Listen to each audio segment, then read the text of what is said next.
There's an old saying that goes, "One man's trash is another man's treasure." While this may hold true in certain situations, it can also be problematic when taken to the extreme. Hoarding disorder is a mental health condition that needs to be addressed. In this video, we will explore the concept of hoarding disorder and understand its causes and symptoms.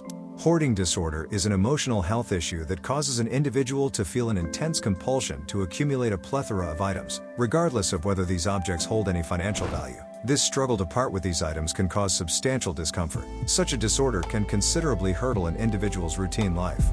Common items that people often hoard include newspapers, magazines, household goods, and even clothes. In certain scenarios, those grappling with the hoarding disorder may also gather a large number of animals, sadly often failing to provide them with adequate care. Hoarding disorder can lead to hazardous clutter. This condition can impact one's quality of life in numerous ways. It can instill in people a sense of stress and embarrassment in their social circles, within their families, and even at the workplace. Moreover, it can set the ground for unhealthy and unsafe living conditions. Let's take a moment to talk about the hoarding disorder. While it can be tempting to lump it together with obsessive-compulsive disorder, or OCD, given that they're both on the anxiety disorder spectrum, it's important to understand that each is a unique condition in its own right. In the past, the American Psychiatric Association's Diagnostic and Statistical Manual of Mental Disorders, or DSM, regarded hoarding as a subgroup of OCD. The DSM is a highly respected guide in healthcare that helps classify various mental health disorders. But something interesting happened. Healthcare providers started coming across folks showing signs of hoarding, but without any other accompanying mental health issues. This led them to rethink things a bit. After delving deeper into research, they concluded that hoarding disorder deserved its own spot in the OCD spectrum, separate from the rest. This change was implemented in the most recent 5th edition of the Diagnostic and Statistical Manual of Mental Disorders, or as it's known more commonly, the DSM-V. Let's talk a bit about the difference between collecting and hoarding. These two are not the same, despite what some may think. When we talk about collecting, we're referring to the practice of gathering specific items like comic books, coins, or postage stamps. This isn't just an act of amassing items, it involves careful selection, and usually, these items are ordered in a particular way. But the critical thing here is that this kind of collecting doesn't interfere with your day-to-day routine. On the flip side, we have hoarding. This isn't about neatly arrayed collections or valuable objects. Folks who hoard usually keep hold of items that don't have much, if any, financial worth. Think along the lines of random bits of paper or damaged toys. What distinguishes hoarding from collecting is that the former tends to disrupt everyday life. Furthermore, the items in question typically aren't organized in a way that makes them easy to find or use. The onset of hoarding disorder usually takes root in the teenage years and slowly intensifies over time, leading to substantial problems by the time an individual hits their mid-30s. This disorder is more prone to occur in folks aged 60 and above, and those dealing with other mental health issues, particularly those suffering from anxiety and depression. In the United States, hoarding disorder is estimated to affect between 2% and 6% of the population.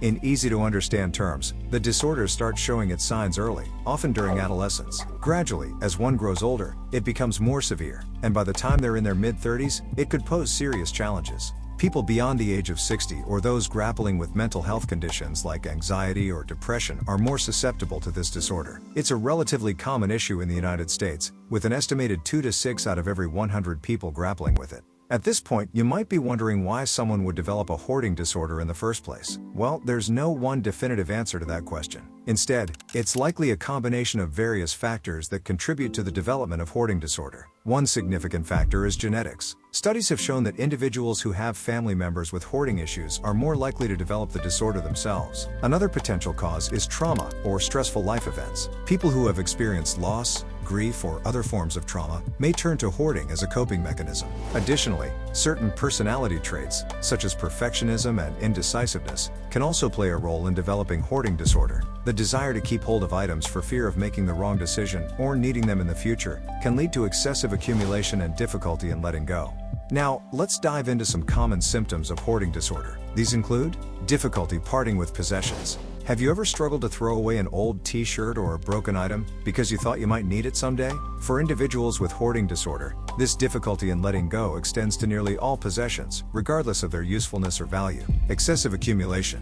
This is a hallmark symptom of hoarding disorder. People with this condition tend to accumulate a large number of items and struggle to get rid of them, leading to excessive clutter in their living spaces. Even the most seemingly insignificant items may hold great value to someone with hoarding disorder. Impaired functioning? Hoarding disorder can significantly impact a person's daily functioning. Excessive clutter can make it difficult for them to perform daily tasks like cooking, cleaning, and even navigating their own home. Social isolation. A hoarding disorder can cause embarrassment and shame for those struggling with it. This can lead to social isolation, as individuals may avoid having visitors or inviting people into their homes due to the clutter. Once you start isolating yourself from others, it can become a vicious cycle that further exacerbates the disorder. Limited or impaired decision-making.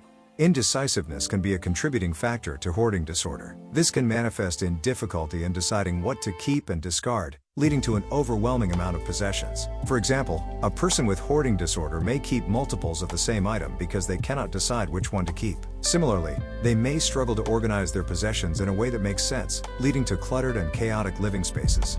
Health and safety risks. Did you know that hoarding disorder can pose severe health and safety risks? The excessive clutter in hoarders' homes can create fire hazards, attract pests and rodents, lead to mold or mildew growth, and cause physical injuries due to tripping or falling. These risks not only affect the individual with hoarding disorder but also their neighbors and community. So, there you have it, a closer look at hoarding disorder. For treatment options, watch another video on our channel. And if you like this video, hit the like button and subscribe to our channel for more informative content on mental health.